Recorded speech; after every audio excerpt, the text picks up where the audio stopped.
Why are we calling love what God clearly calls defilement?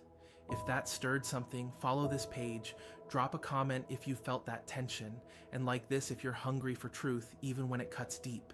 In Leviticus 18:6-23, God doesn't stutter. He lays down line after line of forbidden sexual relationships, not because he's anti-love, but because he's pro-honor. Because the way we treat bodies reflects how we treat image bearers. And every no in this chapter is a protective boundary, not a punishment. Incest, adultery, homosexuality, bestiality, he names them all, not to shame, but to shield. Because what the world calls sexual freedom, God calls covenant destruction. This isn't just about behavior, it's about identity. You don't belong to Egypt anymore. You don't follow Canaan's ways.